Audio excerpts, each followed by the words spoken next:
So, as the ending video, I think it's important to think of how we individually can take part in this movement and what our appell is, what we can take away, and what we can do as people to do something against this issue or to recognize Black History Month in a proper way.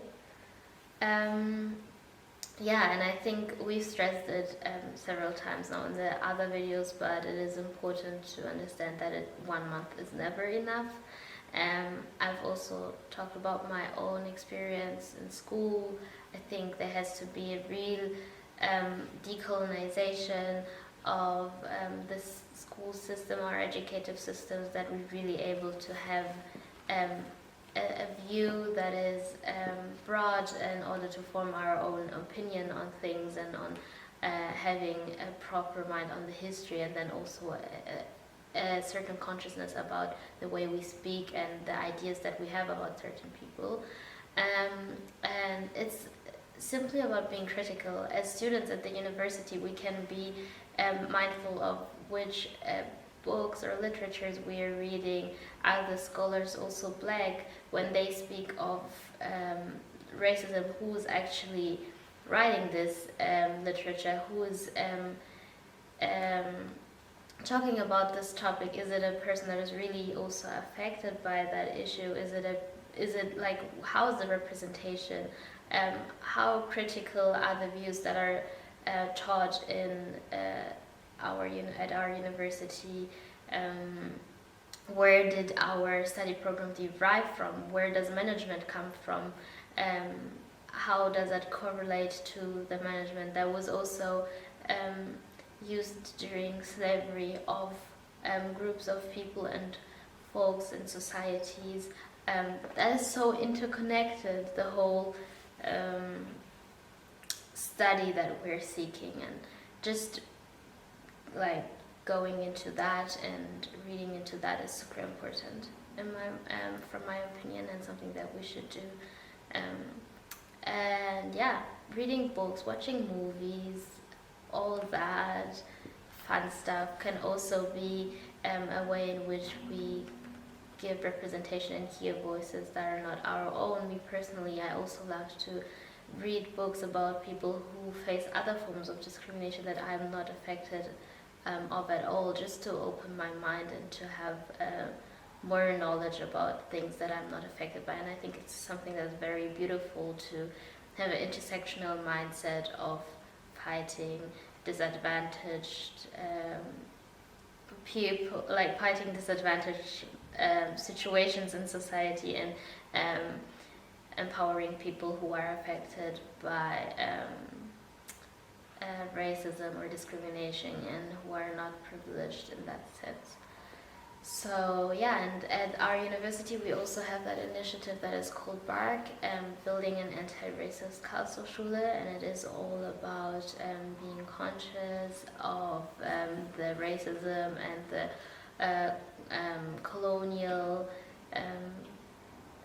ideas that are kind of mirrored in our study programs and into the education that we're seeking. So we're actively trying to decolonize our university, not only the curriculum or the professors, but also as students, and on a personal level. So we had several critical whiteness workshops. We also had empowerment workshops for BIPoC, like Indigenous people of color. And then we also had workshops with the professors, interviews with the professors at our university, and it's an appel to everyone to take a bit away from this conversation and see how it's our responsibility as individuals. And if you see that something is going on that is unfair, then just speak up in class, or be open to the process, ask questions, be critical, and yeah. What's in my basket to give away, so to say? I would say challenge the status quo. Just because it's the way it is doesn't it has always to remain that way. That's the first thing I'll tell you. Allow yourself not to be comfortable. We are so comfortable with what is offered to us, and as Mandela said, we think that's all we can get and can have. So be critical in what you're pursuing also in your mind. That means decolonize your mind so that you can be able to have a better understanding, on a deeper understanding of where you come from. And not just that, you mentioned something about education. Education has been based only on the European education system. All over the world, we have just European educational system. Education is good, but as you said, we start with decolonizing our mind, and then we can get to the curriculum.